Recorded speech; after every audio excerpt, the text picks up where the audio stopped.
Hi, everybody. Welcome back to another episode of the Mama Project podcast. I have Nicole Angeles here today. I actually saw Nicole post on a homeschool group because I joined a couple of them because I'm interested in going this route with my daughter. She's 20 months, so I mean we have some time, but she posted that she homeschools her 7 children.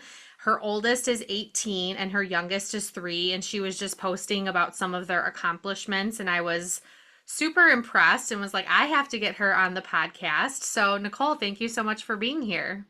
Hi, I'm happy to be here and to chat with you. Yeah, so give us a little bio on who you are and like specifically who you were before you had kids, and then we can go into why you decided on homeschool and everything of that nature. Yeah, so it's kind of fun for me to look back at what I did in the early years before I was a mom because so much of it has been very useful for what I do now. And so early on, I'm a twin. We are together, we're the oldest of four. And so I had a little experience just growing up having younger siblings. Um, but in high school, I always gravitated toward volunteering in classrooms and babysitting kids, and I just enjoyed kids in general. I always cheered and I loved working with younger cheerleaders and anything along the lines of pouring into kids, I enjoyed it. But the funny thing is my twin sister hadn't babysat a child until I had one and I dropped her off. And so we had this kind of funny thing how both of us homeschool now, but one of us was oriented toward children, one of us aren't. And I'll reference that a lot because I feel like being a twin has a big impact on a personality. Um, so that being said, when I started working in college, I started in coffee shops and then I became a behavior therapist for children with autism. So I worked in the realm of applied behavior analysis and worked for a very large research project through UCLA. And we would work with the children, early behavior intervention, and I would do 40 hours a week with some of the kids, and I had lots of experience with different behaviors, different, individualized education plans, which that really played into how I homeschool. I very much with my children, none of them have diagnoses or learning delays, but I very much use the idea of individual education plans for each of them. So I teach toward their bent. I kind of take in how they learn, how they might struggle, what kind of brightens their eyes and is interesting to them and what doesn't. And so that was a really neat experience for me because it taught me how to build programs around children's bents in general. And then I did summer staff for one summer at a Christian camp. And so I got to learn how to make things fun and exciting for kids, how to run programs, how to interact with them, and just kind of see the behind the scenes there. Then for a little while, I worked at a teen center. So I worked with youth and high school age, and we put on programs and events. And so that's kind of my background. And I think that plays in to why now we run a little one-room schoolhouse that is incorporated to how we homeschool our children, because I love social interactions. I love having that for my children. And sorry, I'm gonna move something on my screen. I love, homeschooling to be something that's social. We've got 7 kids, so it's social already. Our house is a social house, but I like bringing in peers and bringing in the community in the way that we homeschool, and I think it's helped us to be really successful because we enjoy it, and so when you enjoy what you do, I think you're more successful. But all the while I was working with children with autism, while I did summer staff, when I worked at a teen center, that whole period of time, I also served quite a bit in our church, and I worked with young children, worked with teens and youth at that time, and, I got married young, so this is all leading into being a mom. I got married at 22, became a mom at 23, so real young. That's why I've managed to get so many kids in there. But I'm 41 now, in case you're wondering, and so once we got married, we got pregnant right away and moved full time up into camp ministry. And we lived up in the high Sierras, south of Lake Tahoe, but in just a beautiful area, kind of between Lake Tahoe and Yosemite. And the camp is so fun. Kids loved coming there, and we got to be involved with making it just a really cool experience. So I'm in this like world of wanting things to be fun, educational, and beneficial already. And all of the things that I did had an end goal. And so when I worked with children with autism, the end goal with that was to see them develop skills and to be able to function in the world and to uh be able to mainstream. Like, a lot of our goals were to take our children and to mainstream them by the time they were in second grade to where they didn't need a tutor on site or a shadow tutor at the school. And so that was a goal with that. When I was working with the teen center, it was our goal was to plug these kids into healthy activities and to get them out of maybe some activities that would grip teenagers and send them down the wrong path. Um, and when I was working with teens and children at our church, the biggest goal we had was to teach them to set their eyes on eternity and to think about this world as a temporary passing experience, but to have their eyes set on things of the Lord and to store up their treasures in heaven. And so, that being said, now that I homeschool, my whole homeschooling philosophy is to start with your goal in mind. So you set your eyes on what you would like for the kids to do, what skills you want them to have, whatever that goal is, and then to work backwards from there incrementally and use those big picture goals to kind of inform how we homeschool them. And so that's how I decide what we're going to do for the year, what I'm going to do for the semester, what we do that month, what we do that day. All of it is working toward our long-term goal. I love that. That's awesome. So you had your first, and your kids are, give us the ages of all of them, because seven, I said the oldest is 18, the youngest is 3, but give us all the ages so we know, Sure. kind of Okay. age gaps and everything. So our old we have 5 girls and 2 boys. So the Okay. oldest 2 are girls, and I will say that is very helpful for a big family. The middle 2 are boys, and then the younger 3 came in rapid fire. They're really close in age, and they're all girls. So we've got little clusters, 2 girls, 2 boys, 3 girls. That makes it very practical for bedrooms, hand-me-downs, homeschooling classes, special interest. So I can teach my boys and do some very specific interest classes in geology, geography, different science experiments that is kind of geared at their age group. And I do think that has been an advantage for us because I've got some families that I work with. Like I mentioned, we have a one-room schoolhouse. So I work with between 60 to 75 students, and that usually represents maybe 30 to 40 families. And some of them have challenges because they might have a 10-year age gap, or they might have a boy and a girl with very vastly different interests. But there are ways to kind of work around that. And I love problem solving. And so when I teach my kids, I like to say, okay, this area is a little area of chaos. How are we going to address that? And how can we come at that differently? And I enjoy that. But yeah, having 2 girls at the top end has been great. They're helpful, they're sweet, and they're nurturing, and they're my buddies. They're in my corner. And then the boys, so those 2, the girls are 18 and 15. The boys are 13 and 10. So we've got a gap there, a decent gap. And then the younger girls are like we just had birthdays, let me think. They are 7 and 5, who's almost 6. So 7, 5, and 3. So really good spacing for us, and it works great for homeschooling. So amazing. So did you know, I mean, you have an incredible background. I mean, you could, just hearing your experience, you could understand why you kind of probably went this route. But did you know you always wanted to homeschool?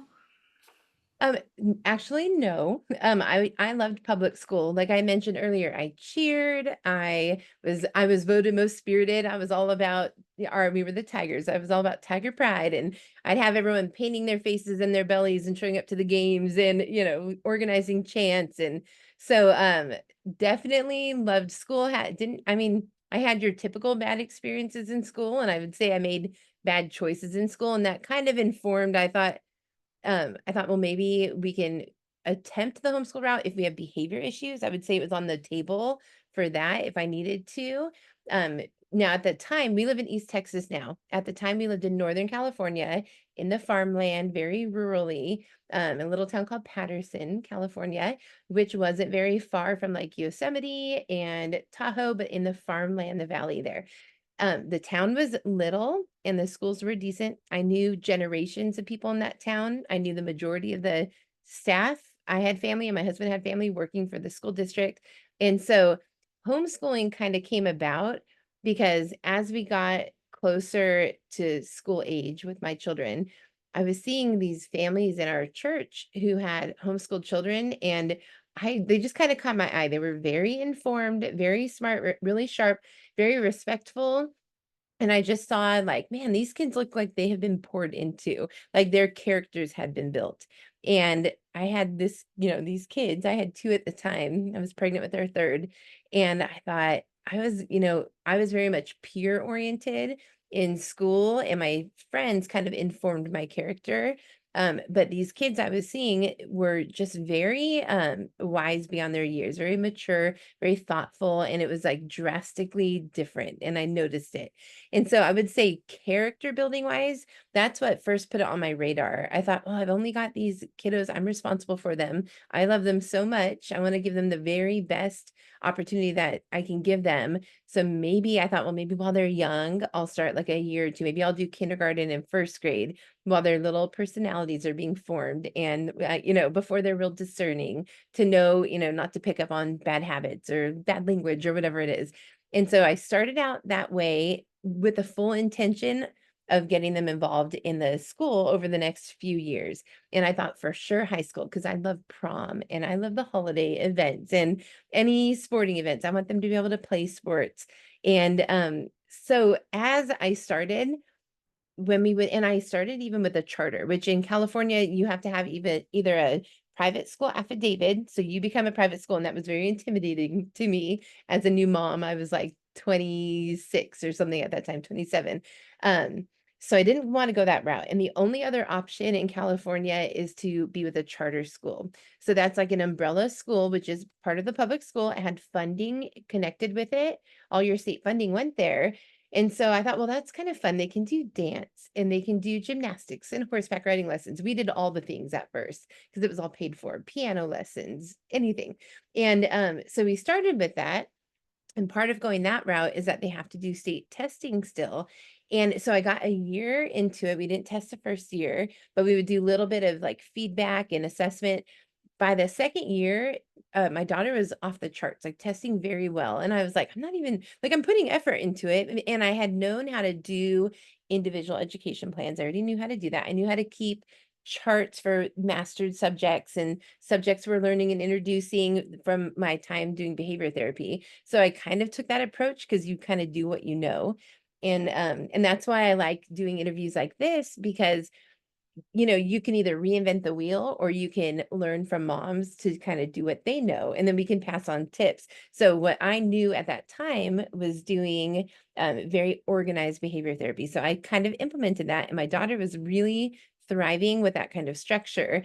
And I was like, man, I almost hesitate to send her into the public school system because she's doing really, really well academically. And she was so sweet, and I had a newborn baby, and I think I only had one in school for about 3 years, until the next one, and so I was like, for her, I think individually, this is a really good route for her, and so by the time I got to my second one, by that time, and I don't know the year that it was, but the schools had started really going downhill in the state of California and the way that education was going. It wasn't really something I was interested in being involved with at that time, and I also had something really good going for us. And so it was little things like that that moved us firmly into the homeschool route.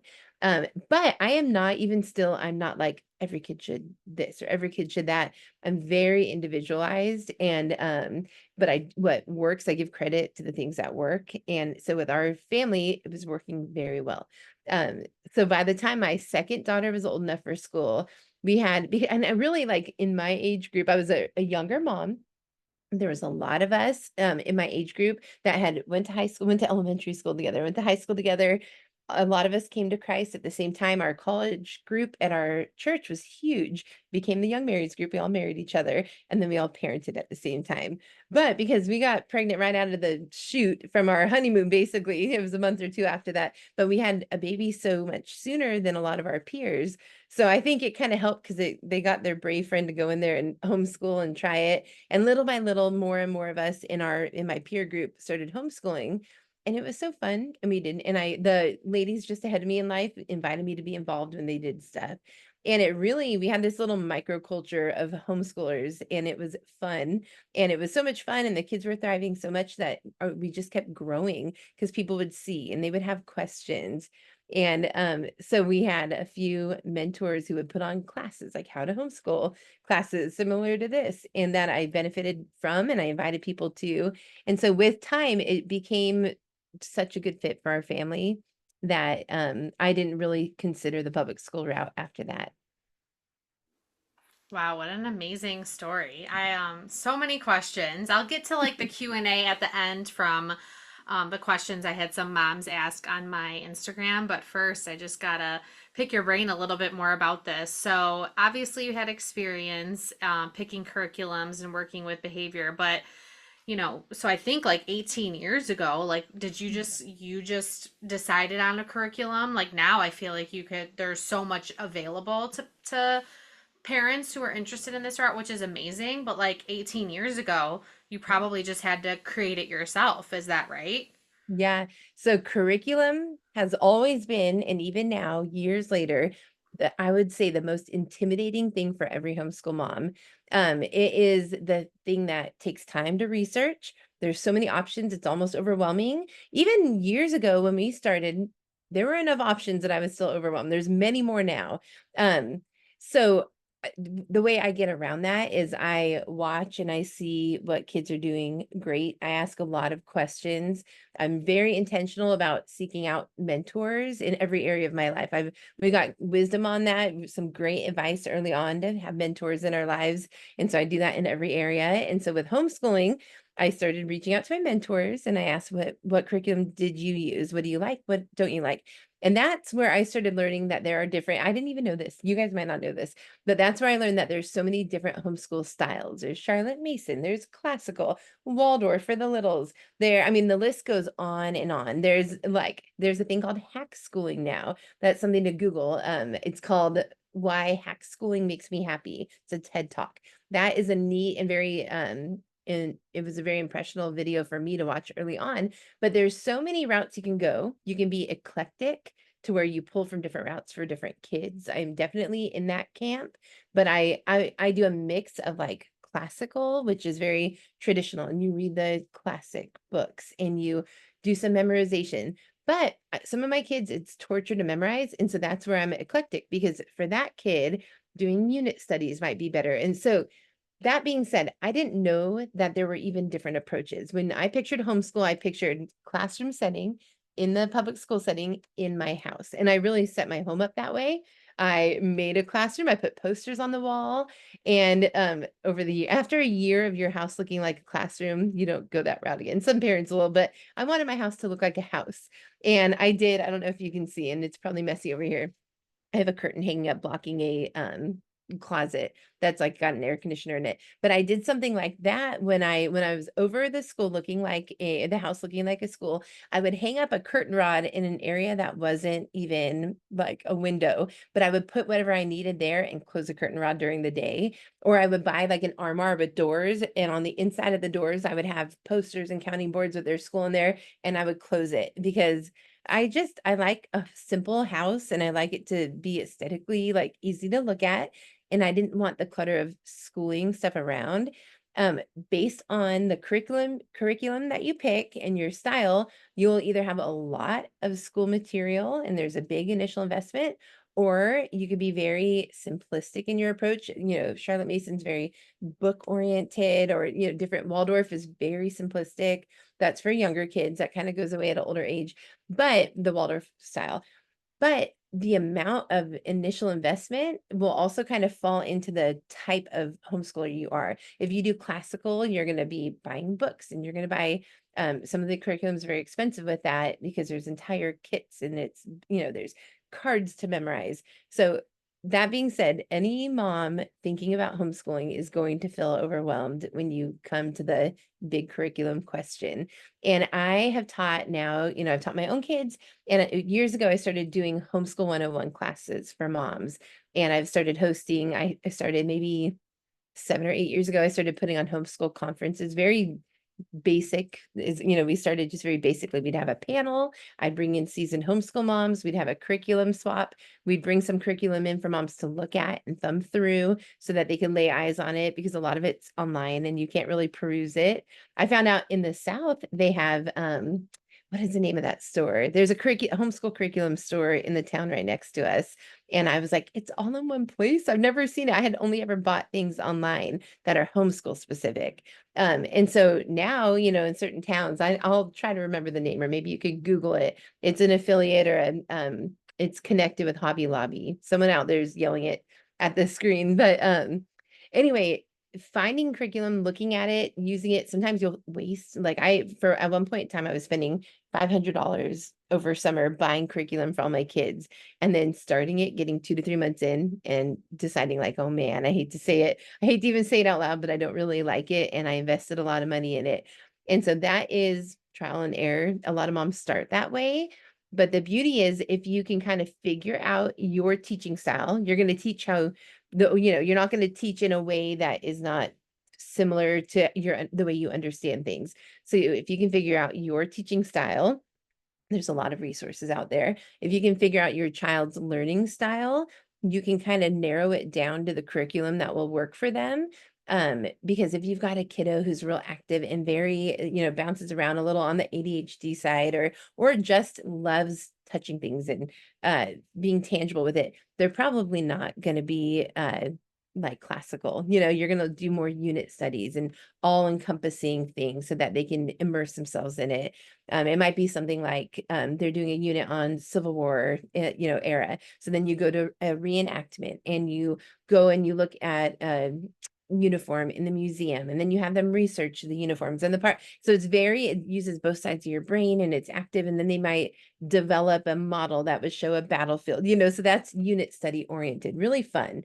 And because I am eclectic, I will blend, I'll do a little, and I guess, and we'll get into this soon.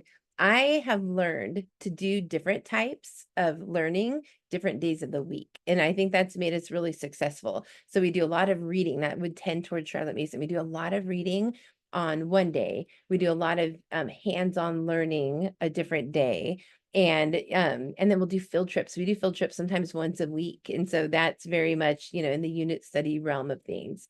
So if I would say, start before you spend a penny on curriculum, start by kind of understanding what's interesting to you by reading about the styles. And then your children. If you haven't homeschooled, you might not know how they learn. In that case, I would say the first year, don't make big investments. Check out stuff from the library, borrow curriculum from someone else, and start testing it out on your kids and see how they learn. Then you'll see what they gravitate toward, so that you can invest in curriculum. And the last thing I'll say on curriculum, this is my hack. This is what we've done. Once you figure out what works for you, and I know a lot of worksheets are consumable, so you can't use them from kid to kid. The way I homeschool, we don't do a lot of busy work. We don't do a ton of worksheets. And so that's not as big of a deal. But what I've done is I found a history series of 4 books, a science series of 5 books, and then one art book, one PE book that is K through 12. And so I invested in those. And with the science and the history specifically, we do it every 4 years. We start it over again for the history. Every 5 years, we start over again for science.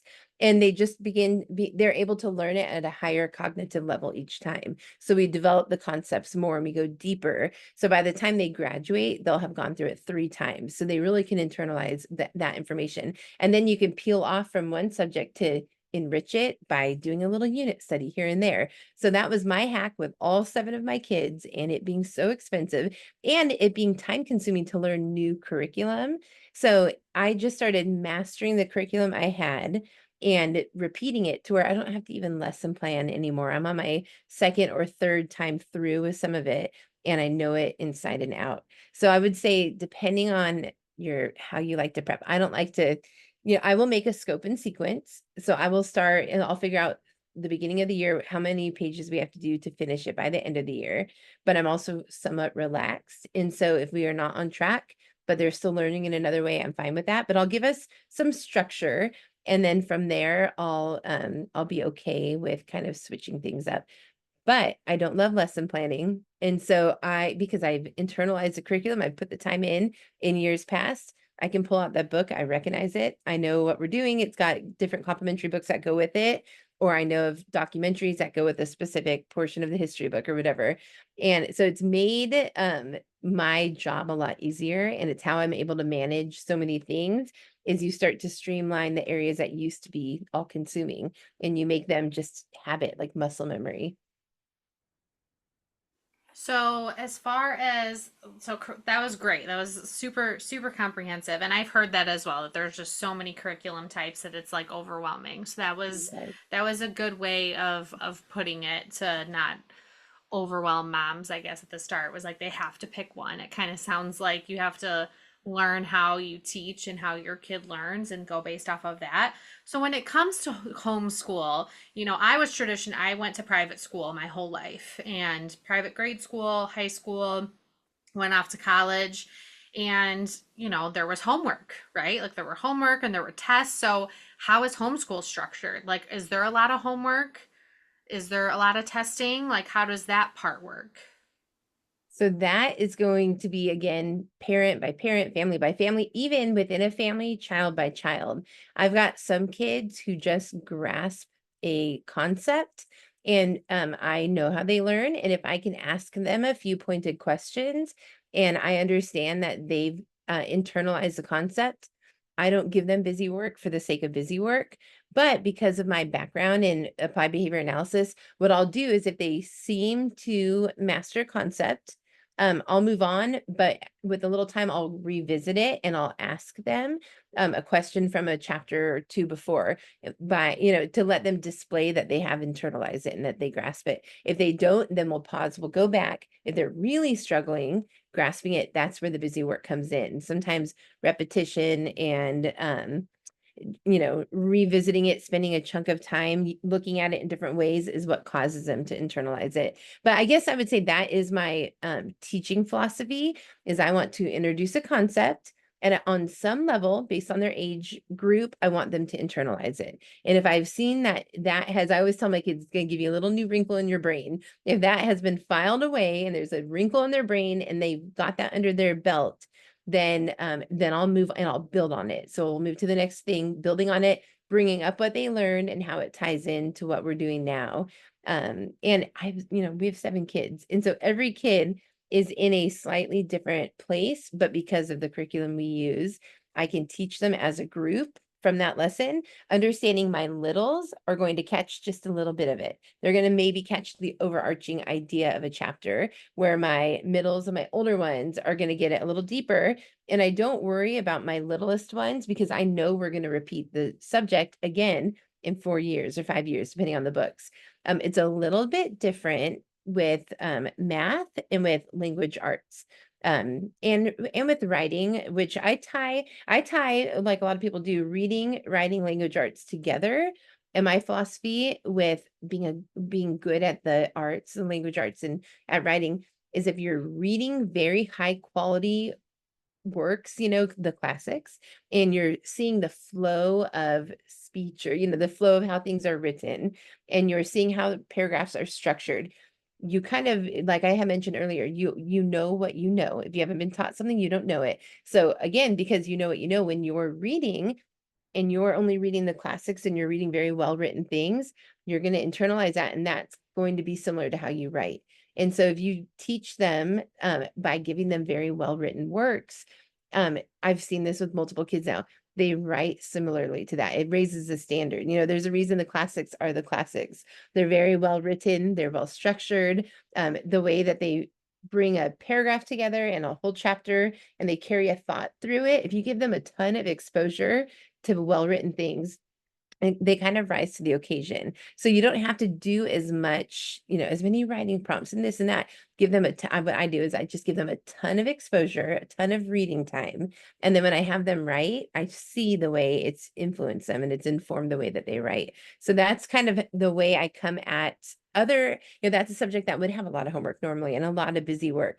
But I invest heavily in the early years in what they're reading and quality material. And then they have just been, decent writers. I would say my girls like writing a lot better than my boys. It's a little bit of pulling teeth with them, but they still do a good job. And I will even start with those kiddos.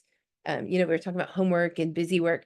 I will do a lot of oral. And so I'll say, read this and give me an oral summary of it, because what I'm concerned about first is that they've internalized it, that they've grasped it. If they can give me an oral summary of it, then I know that if they sat down, they could write it.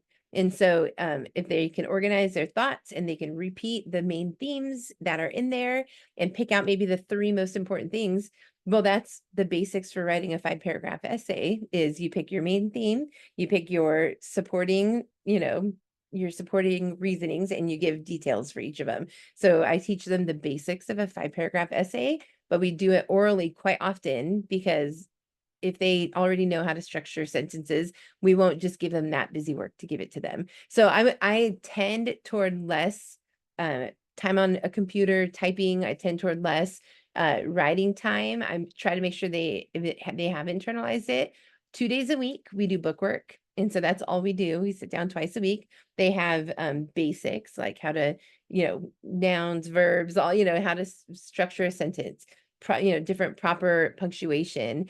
And I feel like that's all that they need. They're learning the definitions for the, different words and the usages, and they're internalizing that, and they're spending a lot of time reading. And so people are going to do it differently. That's what works for my kids. It's what works for my teaching style. But in general, I'm not storing a ton of work. I'll hang on to a few work samples each year from them for their record. And I'm in the habit of doing that because when we were in California and we worked with the charter school system, we were required to do that. And so I'll do that, but we just don't wind up with it. Our house isn't overwhelmed with work samples and workbooks and, that kind of stuff. I know that in your Facebook post you said something about, or when we were chatting on Messenger about this, you mentioned that you had a business as well. What is your business?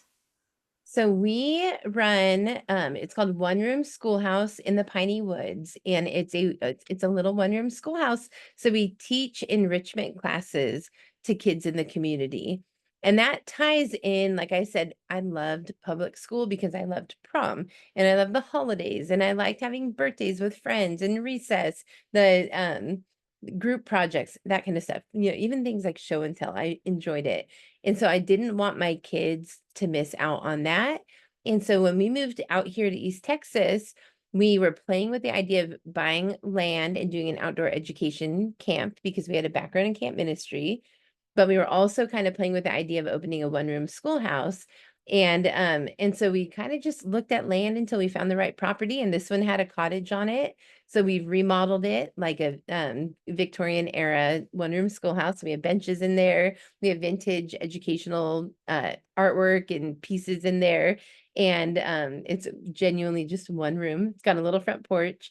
And then behind it, we've got our farm. So we've got a gardening row crop area, and then we've got like milking goats and pigs and chickens and quail and ducks. We have all the things. We've had mini horses before. So our schoolhouse, we do enrichment classes. So that's in the academic area, but also farming and gardening, homesteading classes. And it's been a blessing for us. Our kids have had instant friends. They've got peers that they do stuff with all the time, and they've been able to learn in a group setting. And we just love it. It has been good for the whole community and our family. That's awesome. So you teach those classes personally, or do you have other teachers? Yeah, and so I teach them just twice a week, and Okay. my teenage daughters will help in there. And my husband is there one day of the week. He's in seminary part time, so he'll come in and come and go, and he'll help with when we have teen boys there. He'll come in because he's cooler than I am, and he'll do projects with them on the farm. And we do book clubs, and so he leads a boys book club. I lead the girls. Half the time, my teen daughters have been leading the girls lately. but that is just Tuesday and Thursday. And the reason it works for our family is because we teach, and I'm really good about this, is we teach the subjects that my children have to learn. And so that's doubling as homeschooling for my kids. And I'm big on being home with my kids, not taking away from them. And so when we weighed the idea of opening something, I wanted it to be something that would benefit our kids' education and benefit them socially. And so I changed some of the classes each year depending on what my kids need to learn. And then I open that up to any of their peers who also want to learn that at the time. So my kids are in every class. It's really fun for me. And I know that they're learning a lot, and they're kind of becoming part of the staff, which is great, like career development, life skills for them. Absolutely. So is it what age ranges do you teach at the same time So in the I like do. classroom setting? Yeah, so once a month we do a mommy and me class. So that's babies up to around 4 to 5 years old. If they have an older sibling who wants to come along, I don't discourage that. So it could be any age, but generally that's our baby to preschool age class. Then and then I for the last 2 years I did an early readers class because I had littles who needed to learn to read. And so it was 5 years. Actually, I think I started at 4 years old and up, and I did that for 2 years. My kids are reading now, so I phased that one out until I have another reader, then I'll bring it back in. And then the majority of the classes are for the younger kids on Thursday are 5 to 11, and it's just a mix of classes. But those aren't hard numbers because I let sibling groups come together. So if I have a 7-year-old and a 12-year-old, and they choose to come on the younger kids' day, that's fine with me. On Tuesday, we have 12 to 18, and I always gauge the sibling groups by the oldest sibling's age, and I let them pick. So in the 12 to 18 class, if I have like a 15-year-old with an 8-year-old sibling, we'll put them in that. And I just, the kids tend to rise to the occasion, especially if they have a sibling in the class. So they're not hard and cut numbers because I'm a homeschool mom and I know what's practical for homeschool families, and they don't want to have to come all different days of the week. So I kind of let them decide based on their oldest child's age, and I have wiggle room there. But in general, the older kids come one day on Tuesday and the other ones come on Thursday. That's awesome. So most of the kids that are coming to your schoolhouse are homeschooled also. Yeah, so we've set quite a few of the classes after public school gets out. So, and we've had 1 or 2 public school kids get involved, but the majority of them are homeschool families. And we're in Marshall, Texas. I don't know if you all know where that's at, but it's way east, almost to the Louisiana border. So we have kids who come from Louisiana.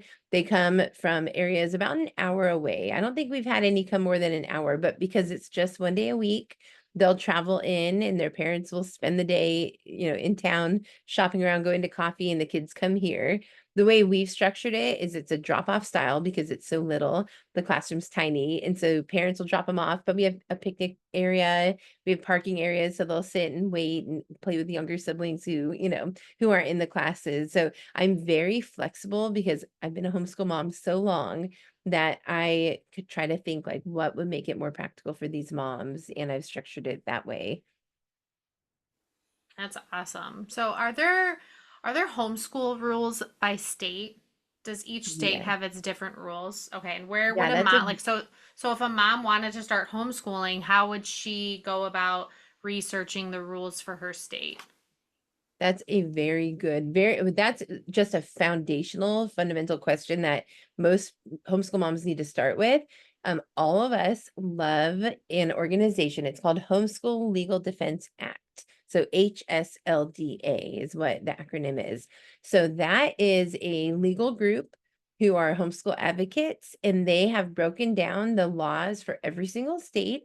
And you can go on to their website and learn a lot, but if you're deciding that you think you're going to go ahead and move forward with homeschooling, you can also pay in to their legal group, and they become like your legal representation and your advisor. And you get a little card, and you get any legal advice. They answer the phone 24/7. If you ever are challenged, or maybe you get something wrong with your rules and it has to go to the school district or whatever, they are your legal representation. It's kind of like having lawyers on retainer. And so a lot of people will pay into that if they're in what we would call like a more hostile homeschool state. So when I lived in California, I paid into it the whole time. When I moved to Texas, the state laws were very straightforward and I had become pretty well versed in them. So I don't pay into it now, but if things changed, I could always pay into it again. I believe I'm going to misquote it. It's under $150 a year. I don't remember the exact number. When I started, it was like 120. I think it's gone up a little, but very worthwhile. I had a situation in California where my daughter got pulled out. I got brave. The longer I homeschooled, I got brave enough to pull her out of the charter school and to file my own private school affidavit. And so when I did that, there was an automatic trigger within the school district that sent her to the local school. And I think it was like a junior high at the time. And so it sent her there, and all of a sudden she was on their roster. And I didn't know that was a thing. And that's the scary stuff for moms where you're like, oh no, I'm not homeschooling. I don't want to mess with that. But it sent her there, and then I got a truancy letter from them. And I thought, well, I filed the withdrawal letter correctly. I called HSLDA and I said, I don't know what I did. I did something wrong. I don't know what I did. I filed a withdrawal letter. I gave it to the charter school and they said, oh, this happens a lot. Even if they have the withdrawal number, sometimes it'll automatically go there. And so you've done everything legal on your end. We'll draft a letter on your behalf and send it to the school. You don't have to do anything now. And so they took care of it and it was done. But for a while, I'm like, oh my gosh, truant? Like, or is some, is there going to be a legal ramification? And that is so scary for homeschool moms. It's kind of like getting audited for taxes. Like, you don't want people breathing down your neck. And so very worthwhile for the peace of mind. It's a small price to pay, maybe even for that first year, unless that this is my qualification for it. If you are in a very homeschool friendly state, I don't think it's something that you really need to do, but I would find mentors, find a local homeschool group where you can ask questions and get good advice because all those moms have done what you're doing and they're gonna have a little bit of input. But HSLDA is almost every homeschool family will know about them and we sing their praises. Thank you so much for that resource. Earlier, Mhm. you were talking about when you were in California that you had to do a charter school. What's the difference? And this may be a really dumb question, but I'm a novice when it comes to all of this. But what is the difference between like a charter school and a co-op? Because where I live, I'm in Illinois, so there's a lot of homeschool moms that also do a co-op where they'll send their kids 1 or 2 days a week. Kind of sounds like maybe something you have like going with the one room schoolhouse. So can you explain what the difference is between those two? Sure. Okay, so a charter school is a public school. It's publicly funded from state and federal tax money. You have to do like state testing. They have certain requirements. You can opt out, but sometimes they'll want you to do some of the sex ed stuff, which you can opt out. They'll want you to do a little bit of online work each day. That was kind of what pushed us out of it because I didn't want screen time. I wasn't ready for it with my kids.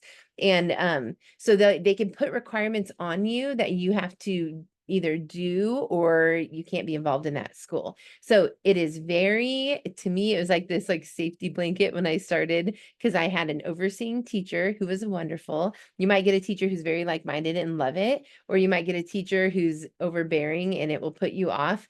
In my case, I had a wonderful we called it an educational specialist. So wonderful. She made it easy. She taught me how to opt out of anything I didn't want to do. But that is definitely one option. And I wouldn't even knock it if you're in a decent state and the charter schools will give you state funding back and you can opt out of anything that you're fundamentally against. I'd say it's a pretty decent option. It, got my kids piano lessons, horseback riding lessons. I listed them earlier. There's a lot that you get to do with the tax money that you're already paying and then it comes back to your kids. It also paid for any secular like curriculum, even for ink cartridges. It got them laptops. Like there's a lot of perks. But because I always taught like Bible curriculum, creation science, Christian worldview history, I always taught that, so I had to buy that on my own. So, but even like there were some years where the only thing I bought was ink for my printer. And so you get for at one point I was getting $2,000 per child and I had 4 kids in it. And so like that year I got $8,000 to spend on supplies. A lot of times you have to turn them back in when you leave the school. It could be like we had, I don't know if you guys know what a land kayak is. It's like a kayak with wheels and a paddle. We had land kayaks and pogo sticks and all this PE equipment. So it's a fun option, and it's something to look into. A lot of times they're waitlisted. That's why I hesitated to pull out. So that's charter school. So co-op and what we're doing are actually different, but in structure, they kind of look the same. So co-op gets its name from being cooperative. So it's like if you've heard of a cooperative preschool where the parents volunteer their time. So the cost is low, but parents are the teachers. So a homeschool co-op is the same kind of way. So if you're, this is where I caution parents. People love co-ops and people are going to be like, I love co-ops. Don't say that. I always caution new moms from jumping into a co-op their first year because all of a sudden you're responsible for your own child's education and everyone else's child's education because you're teaching lessons. Sometimes you get lucky and you're like doing art or you're doing recess or you're behind the scenes. But if you get into a teaching position, then you're teaching your kids all the subjects, you're overseeing it. Some other parents will teach them also, but then you have to do your own lesson prep and you have to teach during the week. So maybe fine for certain personalities, but I have been in the homeschool world long enough that they break some moms. They're very overwhelming if you get involved too early, or if you get into, I don't know if you guys are Office fans, but if you get into a co-op with like a Dwight Schrute personality in the leadership, that's hard because they're, you just all of a sudden you become like someone else's ward and your time isn't your own. And if you see, like I said earlier, I would try something with my kids. If it didn't work for them after a month or two, I would switch it because I have the freedom to do that because I homeschool. But in a co-op, you're committed for the year. And so if you get a month into it and it doesn't work, you've got all this social pressure because you kind of know you should pull from it, but you don't want to because you're letting people down and they lose a teacher for that class. And that's why I said it breaks some moms. Like I've talked with more moms over the years who are in tears or are completely overwhelmed or who are like, I'm not going to homeschool. I'm going to put my kids back in the public school system because co-ops are a big, I would say if you're thinking about a co-op, wait until your kids are fourth, fifth, sixth grade and older and you've homeschooled a year or two or three or more. So I don't knock them, and I think they have their place, but you have to understand the demands it puts on you as a mom, and that means you are locked into a certain schooling type for the whole year, and you can bail, but it's hard. It might cause awkward friend situations from mom to mom or for your kids and their friends because all of a sudden you're gone. So a cautionary tale about co-ops. Okay, so the way that our schoolhouse is different, it's not cooperative. Our classes work out to be about $5 per class per day. And so if they take like a science class, it's $20 a month because they come 4 days, of 4 days out of the month. And so I have them pay a small fee that pays me to teach them, covers the cost really. And so parents drop them off for a small fee and then I teach the class. So it's not cooperative in the sense that parents don't play a role other than getting their kids to school. But what I do is enrichment classes. So I am not, and I'm going to introduce a new term. I'm not an umbrella school. So a charter school is an umbrella school. In California, when I filed for a private school affidavit, I became an umbrella school. That means you fall under your own umbrella.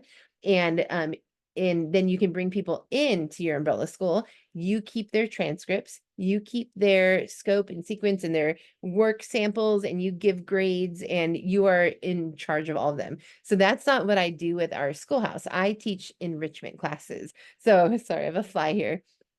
So I don't assign schoolwork throughout the week and I don't build them a scope in a sequence, meaning like I don't tell them what books they're doing and how many pages they're doing. I leave all that to moms and I just enrich their lives. So I'm just bringing them on and we're doing fun classes that are enriching. Parents can opt to use our same curriculum that we're going through, or they can opt for something else, but the kids come and they learn something and it builds on itself, but they get it once a week.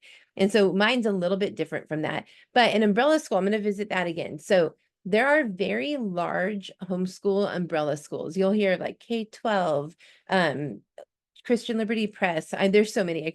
There's Lagos up in Utah or in Idaho. I think it's in Idaho. There's large umbrella schools, and that's going to look a little bit more like a private school. And that's where, like in Texas, there's so much freedom for schooling. There's a lot of school choice. So we have private schools all over the place. They can be very structured with a building, or like here in town, we have a private school who meets a few days a week at a Christian camp. And they meet all over the place. I love it. I think it's a really cool setup. But so private schools and umbrella schools are very similar in homeschooling, but the umbrella schools I mentioned earlier, they're nationwide. You can find them anywhere in the country. There's some in Europe. You can find some in other countries. And then you enroll your kids, and this all goes down again to state legalities. If your state is okay with your students, if that checks their box with them doing a private school in a different state or a different country, then you can go that route. And some states are very strict, and that wouldn't fly with them. Homeschool families tend to kind of move into like-minded states so that they can be as free as they can to homeschool. I've met in our line of work running the schoolhouse, I have met, I don't know, I would say probably half of our students or more are new to the state, and homeschooling played a factor in them coming here. And then I'm gonna pause and segue a little bit because it ties in here into travel schooling. I don't know how many of you have heard of travel schooling. You might find like Instagram videos, YouTube videos of these travel school families. They live in an RV, they move from state to state. So that would tie in with state legality and with umbrella schools, because they will have to have a address, like a docimile in some state. And because Texas, Florida, there's a handful of states are very homeschool friendly, they will set up a docimile in states like ours so that their legal address, there's even, I'm going to give you a website, it's called texashomebase.com. There are companies like Texas Home Base that are set up just to be your docimile so that you can be a travel homeschooler and can have a home base here where you can homeschool very freely. And then they'll go from state to state. I would really have HSLDA involved at that point, because if you stay in a state 32 days, you would all of a sudden fall under that state's law and your kid could be truant.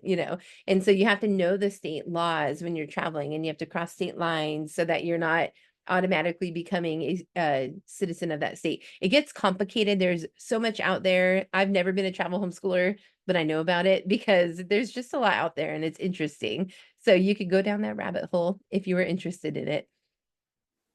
It's funny, I actually knew that about Texas because I have a good friend of mine who is about to do, she doesn't have any kids or anything, but she's about to buy an RV and just travel. And she said, like, there's families that travel just RV style and homeschool their kids and everything like that. So that's awesome that you mentioned it. I wanna get a little bit into the Q&A from my Instagram. So I had someone that asked, "What if you don't have a background with kids? Like you clearly have a really great background where you have experience with kids and different behavior types, different personalities. Do you What if you don't have a background with kids? Can you be just as successful in homeschooling?" So that's where I would say the mentors come in. If you, like I mentioned earlier, I'm a twin, and I laughed so hard the first time I left my daughter, who was like a year and a half with my sister. On my way out the door, she said, "This is the first time I've ever babysat a kid." And I got real hesitant, like, should I go grab the child and take her with me? But she homeschooled and she learned, because you become the expert on your child. And if you get mentors, and there's so many resources online that there's almost nothing you can't learn. And that's really the homeschooler mentality, because you're teaching your kids how to learn. That's a whole overarching theme of homeschooling. You're not going to be able to teach them everything, but you can teach them how to learn, so that if they want to learn something, they know how to learn that subject or that thing. So you get to model that for them. You can learn how to be a homeschool mom. You can master, the differences in the teaching styles. You can go to school on it. And so I would say, for moms with littles, I know you mentioned yours is under 2. The years of littles, that's a good time to deep dive and to start learning about it and to do your research. I, at this point, with all my kids, I don't even do kindergarten really, because our environment is so educational that by the time my kids hit 5, they've covered most of kindergarten subjects. And so I'm really big on just playing and them gleaning what they can glean, and then we start formal education by the time they're in first grade. So like that gives me, like 5 years off with them, almost six, because I start once they're six. So you've got those years. It's kind of easy. You can sit down, get snacks at the end of the day, and deep dive on an account on Instagram or deep dive on some YouTube account. So you've got plenty of time to learn. I would say, this is my big advice for moms who are thinking about it. And I know you've done this, join as many homeschool groups as you can on social media. Show up to some of the homeschool meet and greets. We have so many moms with like babies or like moms without kids who are pregnant who will show up to some of our meet and greets. So start kind of immersing yourself in the homeschool world, meet moms and just kind of watch. Like, do their kids seem like how I might want to raise mine? Like, am I appreciating how they're coming out? Maybe I want to attach myself to that mom and ask her if she'd be willing to mentor me. And I'm really big on like just kind of watching the personalities. And I hate to bring up something negative, but you might also watch and be like, okay, they are more of like what I'd want to avoid, And so still ask questions like, what do you do? And because you will get stereotypical homeschool parents in almost every group. And you might have kids who like don't, interact at all and they seem shy, they seem insecure, mom is overbearing. Like, let that be kind of your how to on as far as like what not to do. So go to school on it, get exposure to homeschooling, and maybe in the meantime, even if you haven't had kids yet, maybe just start volunteering at nursery, go help with VBS, start learning from people, find a way to work with kids so you get a little experience. If you already have kids, I would say you're already, you know your kids. So you can feel a little bit more confident going into it that you're not homeschooling other people's kids, you're homeschooling the same kids in your house. So you already know their bents and what their strong points are and their struggles. So you can have that confidence going into it. Absolutely. I love that. Okay, another mom asked, what if you yourself aren't the best with traditional academics? How am I going to teach my kid math and science and physics if I myself don't know those subjects? Yeah, good question. Okay, so I'm horrible with math. I struggle so much. I have a, BA, so I had to get through it in school, but the only way I even got through math is that I took classes on how to teach math. So I took them in the elementary major before I changed my major, and I struggled getting through that class. And we were building stuff with blocks and memorizing basics. And so I'm a good example to you. If your brain, like my brain just does not function in numbers. It functions in word pictures and ideas. And so if you told me five numbers right now, I couldn't even hold them in my head and repeat them to you. And so that being said, I still teach math. My kids have tested beautifully because there's just so many resources out there. There's a website, YouTube channel called Khan Academy, Kahn, I think it is. Khan Academy has held me up. It has it's carried my weaknesses and been there for my kids more than their mother has been. But there are just ways to find resources for your not your strong suits, for your weaknesses. And maybe you're not a great speller, you're not great at writing, and you just miss that in school.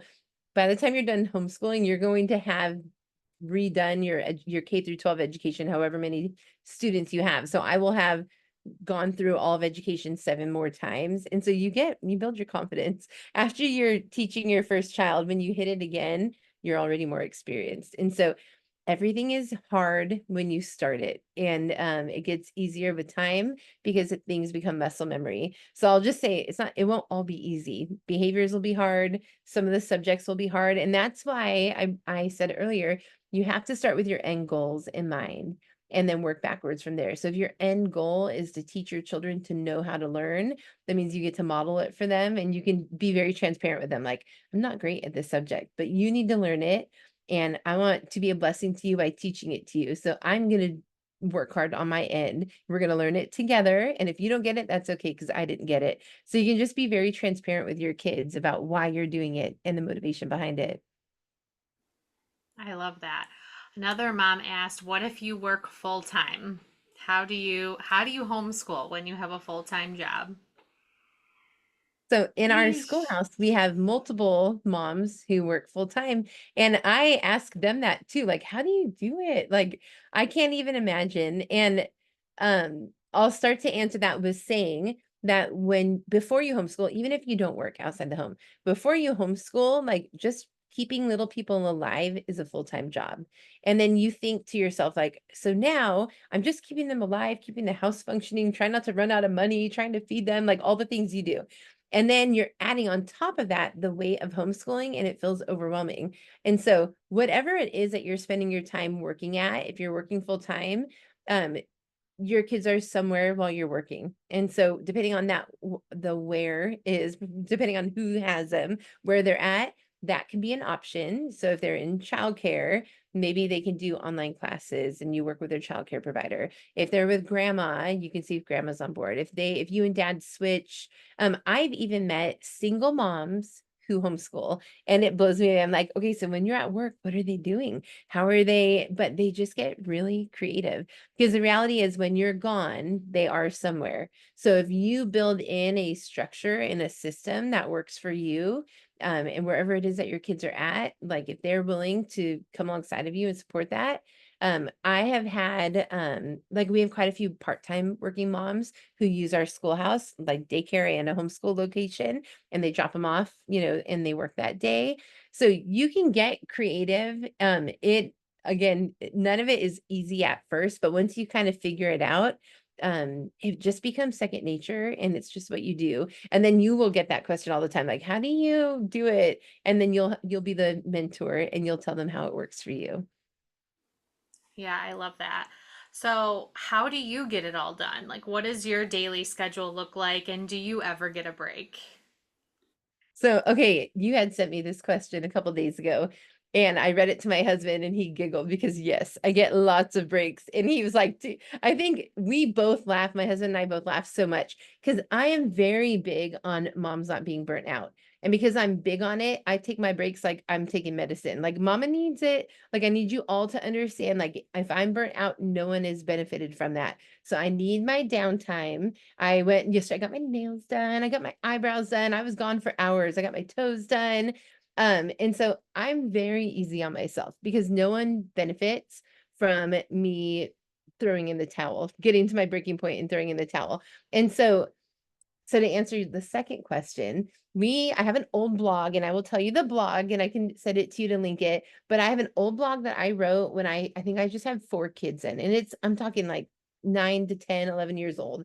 But the only things on there were basics of how I structured my day. And the reason I made that blog is because I was working with young families at the time and I was getting like the FAQs, frequently asked questions.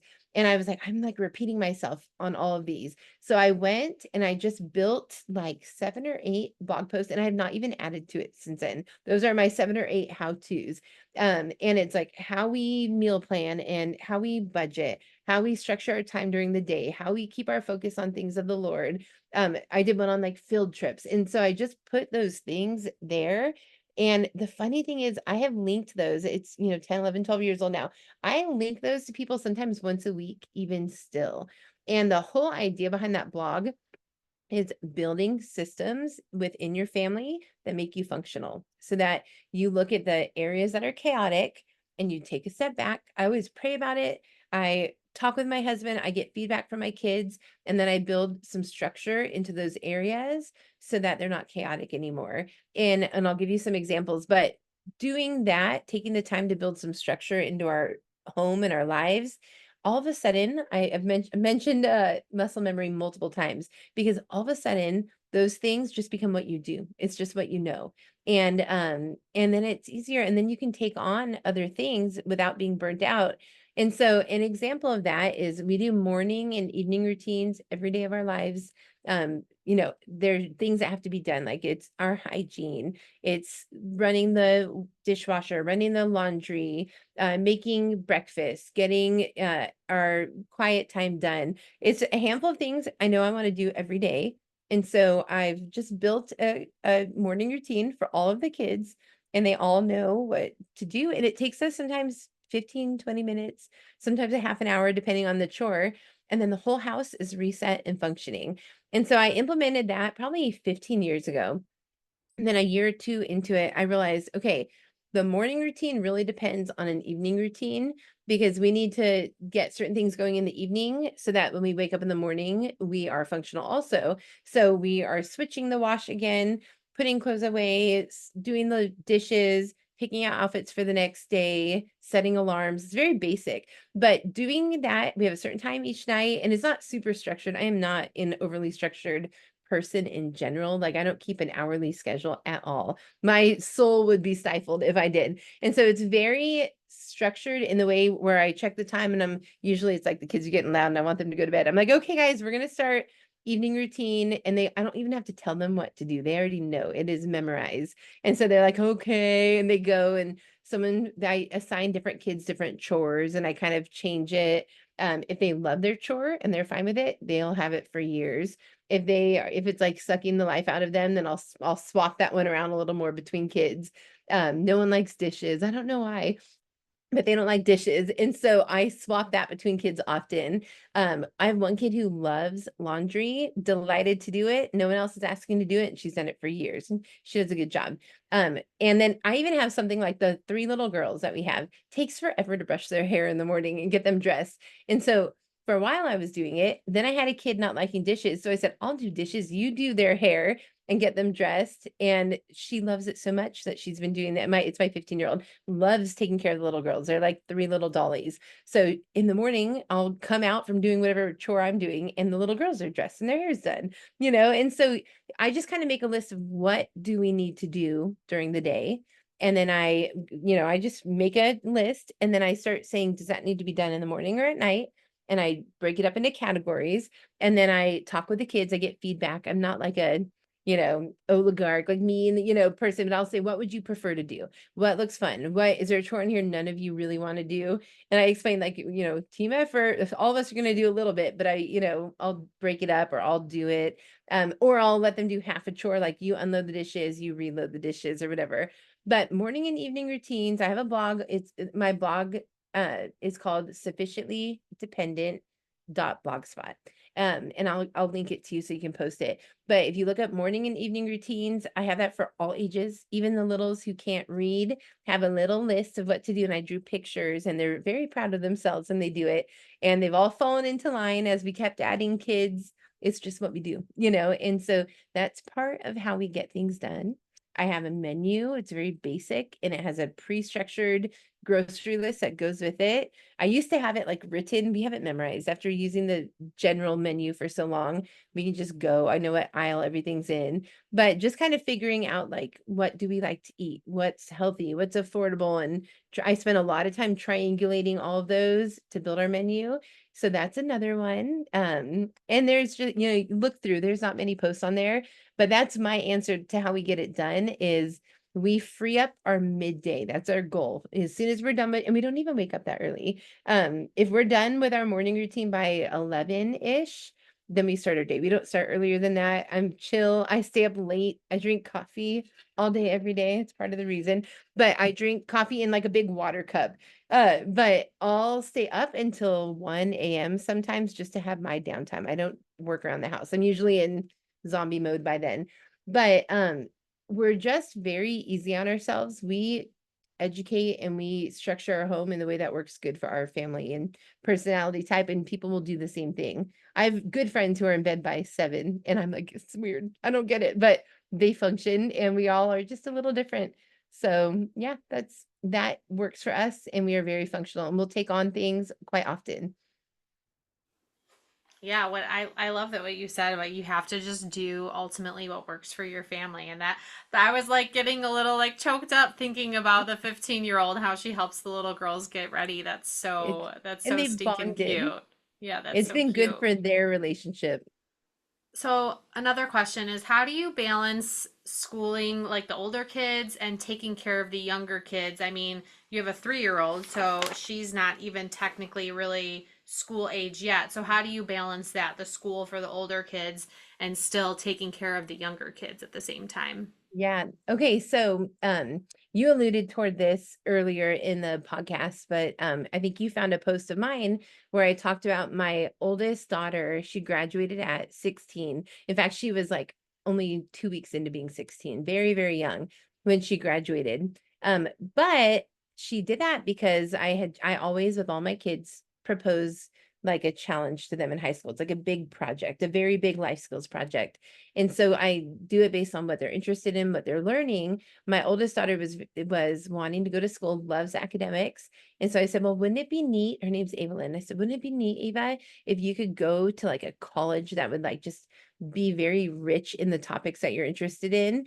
And so I said, why don't we make it our goal? People do it. And there's a way to do it if to get you into college while you're in high school and to do it without any debt, just to get it all paid for. So we looked into the routes that we did. So from the time she started doing that at about 16, she fell off of my homeschool roster because she was graduated. And she really the way that she got her free college is that she had to work at Chick-fil-A 30 hours a week and they paid for her to go to college.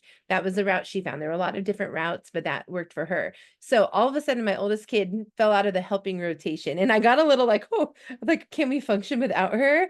And because I rely on all the kids, I had to restructure our morning routine, evening routine. But her education all of a sudden came off of my plate. The college system was educating her. So that's part, like, once my kids get to a certain age, we get really creative because I focus on teaching them how to learn. They are nearly educating themselves by high school. They find so many resources. I structure their school year at the beginning of the school year. I mean, really before that. At the end of summer, I make their scope and their sequence. But their high school years, I start planning well before they get into high school. I start talking, like, my son is 13 now, and we already have a plan for his high school years. He'll go in next year. But I start thinking about that in my downtime over summers very early on, and then we get them all situated. And so by the time they're in high school, and I think you had mentioned my other daughter, and I'll get into that in a little bit. She's very much self-sufficient, my 15-year-old. And so I'm spending very little time, energy, and effort on the teenagers because we set ourselves up really early on for their teen year education. I don't even call it high school education because 2 years of them being under 18, like, my oldest daughter was already off of my roster, because she was graduated, and there's a hack. There's some really cool ways to graduate them early. That could be its own podcast. But, so the majority of my time and energy and effort go into my middles because, like I had said earlier, I don't even start, like, I don't do kindergarten, so I start my kids at 1st grade. So my children who fall between 1st grade and the beginning of junior high, middle of junior high, they get the majority of my educating time. They get some of that in the schoolhouse. We do 3 days a week in our home working with them, and we only do it between like 11 and 3:30. Those are our school hours, those 3 days a week. But we're just very efficient.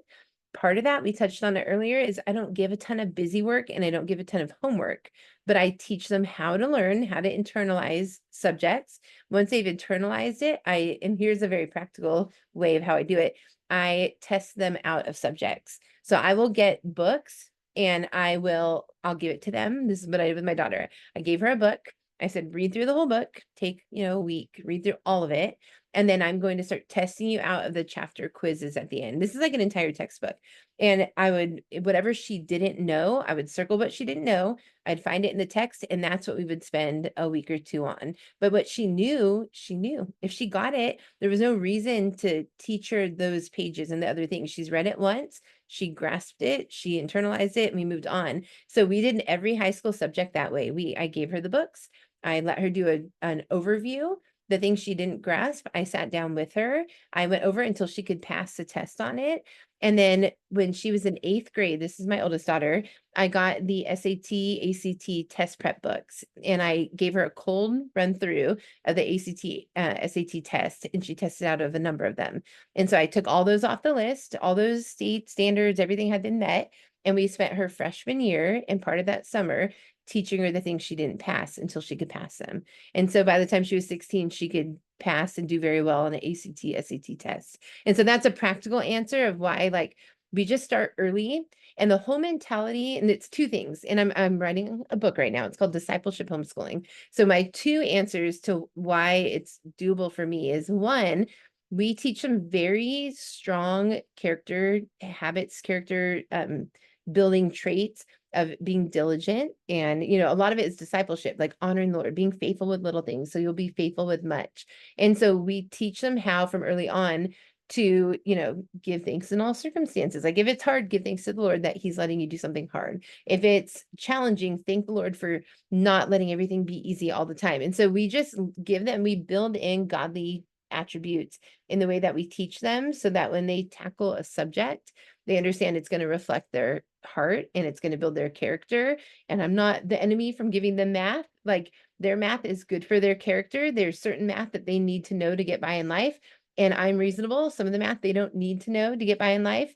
And but if there's a certain job they want to do, or if they want to go to college, they're going to be required. And so I teach them what's required, but I don't keep them busy with busy work until they despise school. You know, they are on board with me for the long-term goal throughout all of their education, and they grasp the reason why.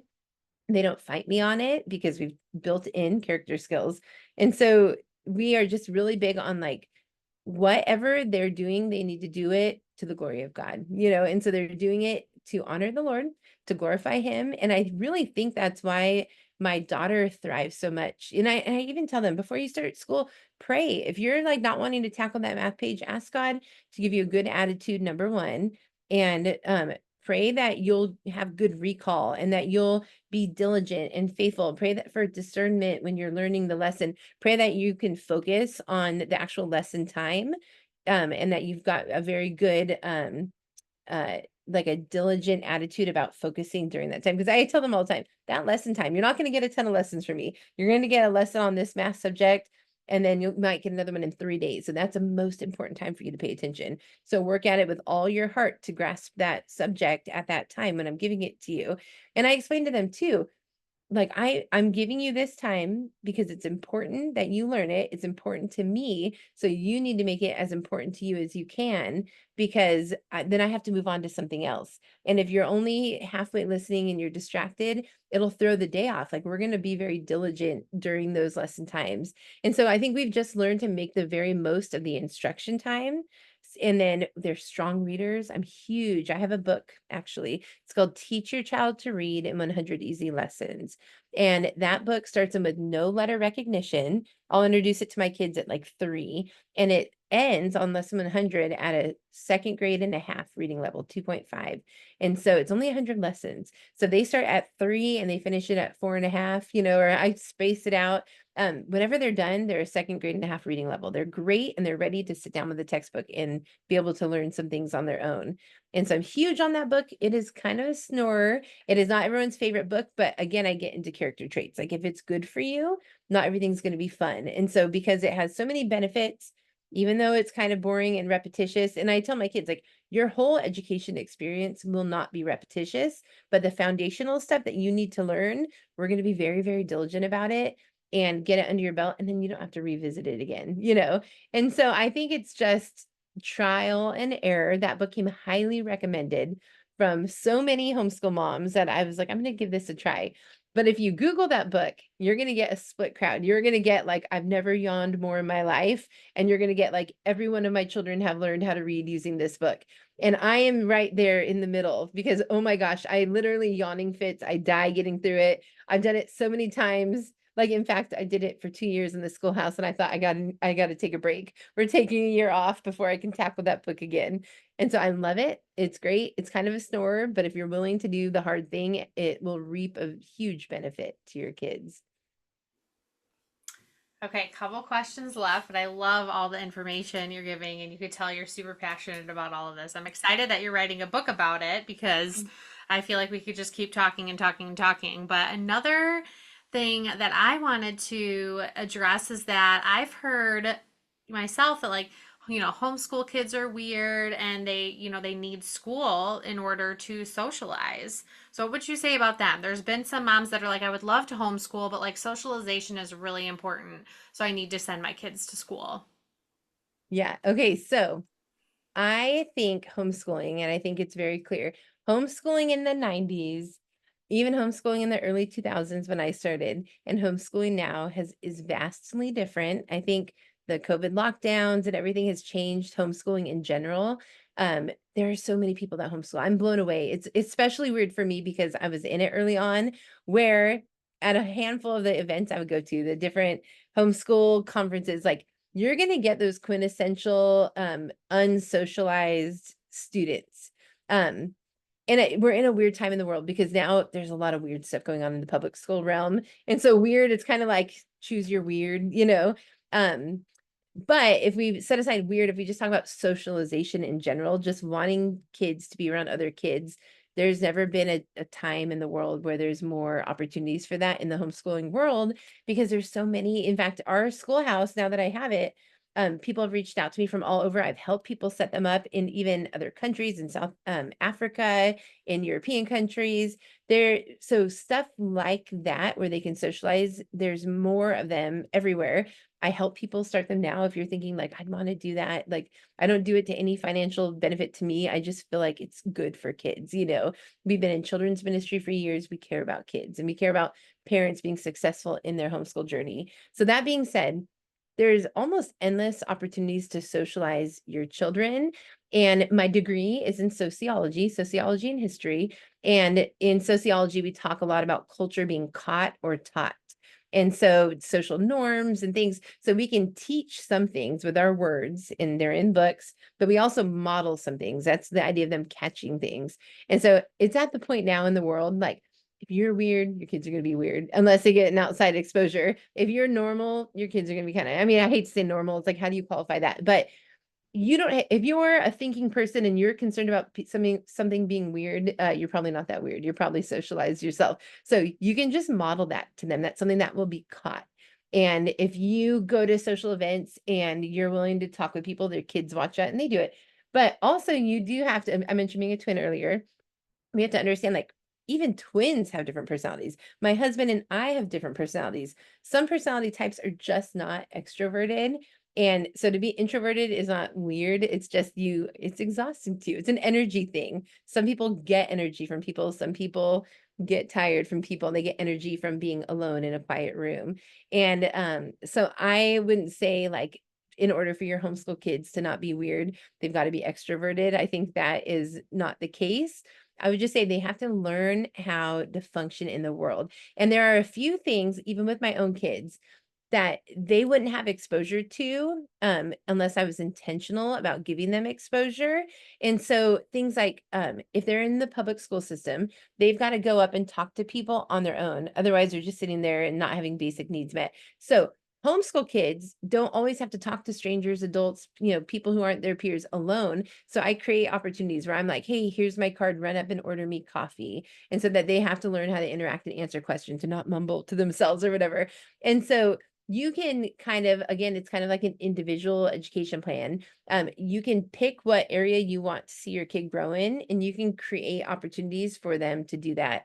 So like my oldest daughter, when she started working at Chick-fil-A, I was like, because I'm pretty easy on the kids. Like I don't try to exasperate them. I don't try to like, I'm not hard on them. I'm not like real critical of them. And so her going into like a work setting at 16, I'm like, I told her, girl, like you don't know who your boss is gonna be. Like you can have one boss who's like super chill and encouraging. You could have someone else who is just like we mentioned Dwight Schrute earlier, who's just riding you and who likes rules and who will correct everything. And I told her, and like I can't prevent what you're going to be exposed to, and I think it's probably good for you. And so just go in there, be respectful toward them. They're paying you to work there, have a good attitude, and be prepared to deal with some different personalities that are hard and some that are easy, some that aren't. And like that's just it's your opportunity to learn about life. And she did great, and she did learn a lot. She had customers who were upset, some customers that like she got some attention from boys kind of for the first time, and and so that was something I thought would be good, first for the project she was working on, which was getting free education, but also what a good chance for her to kind of get out in the world while she's still under our, parenting headship. So she got to dabble and get out there and meet friends. We weren't keeping her in a bubble, and we were creating opportunities for her to see kind of what the world was like. She did good. When I first sent her down there, I'm like, I hope she falls in with like a decent crowd. You never know who she'll make friends with. And she was discerning. We had taught character traits to her for years, and she did great, and she's doing great now. She's getting ready to start at a university, and she has that all completely paid for, too, which is so fun because she's carrying on, so she did, 2 years under our, home getting her schooling done. She's 18 now, she's gonna go on campus. She did a lot of online college, so now she's gonna go on campus at a private Christian school that's in the town we live in, and, got it all paid for, and it's like, I'm not worried about her falling into the wrong crowd. I mean, it's a Christian school, but there are some shady kids at Christian school sometimes. But anyway, I'm not worried about her. I think she's discerning. She's had plenty of exposure. So I would just say to that, like, anything that you see that you think you want to build into your kids, give them exposure. You can just be intentional about it. So if you're starting to see like quirky stuff, like find a way for them to combat the quirky weirdness that you're seeing in your kids. And there's a way to do it. You talked a little bit about, I have one more question, but you talked a little bit about like not wanting them to miss out on like prom and like homecoming and things like that. So like how do you combat that with homeschool? Yeah, so, that was a big motivator for us starting the schoolhouse. I really wanted them to have those fun homeschool experiences, and so our schoolhouse partners with, another school here in town who was already doing a prom. It was a small, I think I mentioned earlier, it was a small, homeschool group that was meeting at a camp, and fun group, we like them. They educate, more days during the week, and they are an umbrella school, but very like-minded. And they were doing a prom and they opened it up to the homeschool community. And so we jumped on that. Now we're collaborating for a winter formal for next year where we're going to help a little bit more with putting that on. Um, we learned something really big living in Northern California during the COVID lockdowns that, and my kids were a little younger, it's 4 years ago now. But we learned that when things are canceled, you can kind of make your own fun. You can be like, we started Christmas caroling, we did different outdoor movie nights. And so the things that were taken away from the kids, we had to be proactive about creating opportunities for them so they didn't miss out on those 2 years in California of their childhood. And so, so the whole idea of like we make our own fun, like that's something that parents can do. Maybe you're not the type to throw an event, but that's where a homeschool community comes in. And maybe you find someone who doesn't mind throwing an event and they need support in some way. You can encourage it. You can even put an idea out on a Facebook group. Like, I wish our kids had an opportunity to have organized sports. I wish our kids were able to do a prom or whatever it is. And either someone's doing it or it might encourage someone to get the idea to do it. But I don't think you should miss out very much. I'll caveat that with I was raised in a very rural town. Sometimes just living rurally, in the middle of nowhere, you're just not going to have enough people to do it. So you might be, someone listening might be thinking like, that's a great idea, but there's no kids around here. Like that, those are just circumstantial. You can't change that. You can do what you can to build a community. I would say the key to all of that is just building up, being part of the thread of the community, being out there. I know I would say it's very difficult these days to homeschool and to kind of find the community if you're not on Facebook specifically. I guess people our age, homeschoolers are all on Facebook. There's not a lot of organization going on Instagram and YouTube, but there are groups on Facebook in for every topic you could think of. And so that is a good resource and tool. If you don't want Facebook, if you're listening and you don't have Facebook, you can do what I did. I didn't want a Facebook. I made a burner email, a burner Facebook account with a name that was not specifically my name. And all I did when we moved to Texas is follow all the homeschool groups. And I followed some of the other like businesses and fun farms in the area and that kind of stuff. But I didn't even add a lot of friends. I just wanted to know what was going on because that's kind of the town square. That's where things are getting posted. So there's kind of ways around it so you can build the community that you're hoping to have. I love that. The last question is with, social media and I think just culture nowadays, how do you cope with any outside noise? So maybe you don't get it, but other moms, are hearing it from maybe their parents or their in-laws or other family members that like question what they're doing and that people are arguing that they're not getting as good of an education. So how does one cope with that outside noise and influence? So when I started homeschooling years ago, it was still very taboo. And you can pretty much bank on negative reactions back then. And I that was something I had to even overcome is like, people I'm gonna get stuff. Like I'm gonna hear from people. Um, and I bring that up because we are in a completely different homeschool culture now. People who don't homeschool look longingly at homeschooling and they say, I wish I could stay home with my kids. I wish I could. It was almost like it's almost like the thing that you're not sure you could do, but you wish you could. It was never that way. Like when I started, I spent a good 10, 12 years in the homeschooling world where no one wished that they could homeschool. It was not something desirable. And so I'll say already you're in a pretty good environment for starting homeschool because people will be like, "Oh, whoa, I've always wished I could homeschool." You're going to be in the few who have the confidence and the support, and that it's something that is looked at very it's a very respected thing now. It was not always like that. And so I did have a lot of training early on in having to put into the proper category the criticisms and the outside noise. And that just comes from loving your kids and wanting to do what's right for them. And so if you start with your long-term goal and you say, it's my job as a mom to do what is absolutely right for my kids, even if it's hard, even if people push back, I love my kids. I have their best interest in mind. And me and my husband are entrusted to do what's best for them.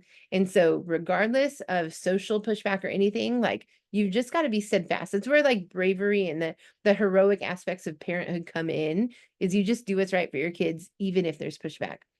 And sometimes it's hard because it's really hard. I've seen over the years, the hardest is when grandparents or like aunts, uncles, people close to you are not on the same page because you will get little jabbing comments quite often. And it can kind of separate families. Like I've seen it. It's kind of hard. Now, that is more a thing of the past. Modern day, like I said, homeschool has changed. There's a very weird pushback, and I'm going to say the quiet thing out loud because there's this very weird pushback that you'll see in the homeschool community from anyone who is employed in the public school realm. Those are probably the harshest critics to homeschooling. And so you might have an aunt who's a public school teacher, or you might have, a neighbor who's a public school teacher. It's almost like you homeschooling means that you have something against the public school realm in their mind. And so it's kind of like you criticizing what they do and hold so dear. And we know like that's not the case. I haven't thought once about like teachers or, like I'm doing it for my kids more than anything. And so to me, it's not a commentary on what they do.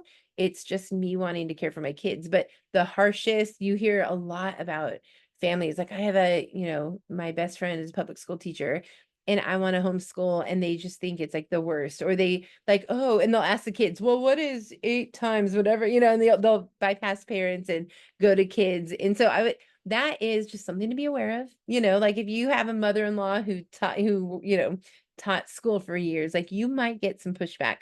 But even that, since COVID has changed, and I know a number of public school teachers who are now homeschooling their own kids who have pulled out. I know a number of public school teachers who got hired during COVID to teach like pod schools or to teach classes. So that atmosphere is very different too. And I think you'll have the old school crowd who were public schooling pre-2020 who might still give pushback, but young teachers coming in, they look very longingly at homeschooling. This is a weird thing because I'm sociological in how I think. The trad wife movement. Have you guys, I don't know if you've heard about that. Look up trad wife, hashtag trad wife, TRAD wife. That's like a thing now. And I don't know if you guys have seen it on Instagram. I don't have TikTok, but I see the stuff pop up here and there. But there's this cultural shift toward people wanting to stay home, wanting to care for their kids, make meals, and it's become very desirable. There's like 23-year-old wives, who have 2 kids and are homeschooling. It's wild with the young crowd. And so again, that's just to illustrate the cultural shift involved. So whatever pushback you're concerned about, you probably won't get very much. You might get it from individuals here and there, and that's where you have to be focused on the big picture. But culture in general has shifted in how they look at homeschooling. Totally agree. I think a lot more people are thinking of that route now, with how the world has changed the last 4 years for sure. So to finish us today, what is like one piece of advice you can give a first time mom and she wants to go the homeschool route? What is the biggest piece of advice you could give to her? Well, we've touched on that. My biggest piece of advice overarching is to find mentors. So nowadays you can find them online. You can find moms like me, like I've got social media for our schoolhouse. I've got the book I'm writing. We have our own podcast. It's called Dwell in the House of the Lord podcast, and it's a family discipleship podcast, not specific to homeschooling, but you can find moms in the public realm, and even more importantly, you find moms in your life, start plugging into the homeschool communities, and just watch for moms who are doing it in the way that you would like to do it. And you might not gravitate or even relate with some of them, but just pray the Lord will help cross your path with moms who you would relate with.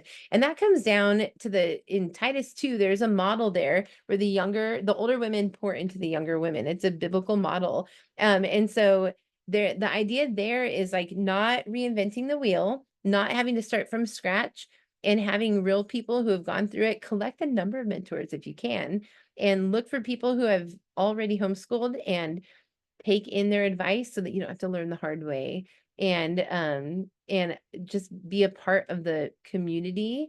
And there's a huge benefit in that. And even look at how you can contribute to the community. You might say, my kids aren't old enough to homeschool yet, but I'm interested. Can I show up to whatever event and just help? Because then all of a sudden you're gaining experience. So when you start homeschooling, you're already experienced. And so you might be able to be a blessing in the community before you're even there yourself needing the work. So there are ways to get involved, build the community, and find mentors. I love that. Thank you so much. So, for everybody listening, I'm going to put Nicole's contact information and website and information about her book in the show notes so you can look her up and connect. But, Nicole, thank you so much for giving us your presence and your experience today. Thank you for being here. You're welcome.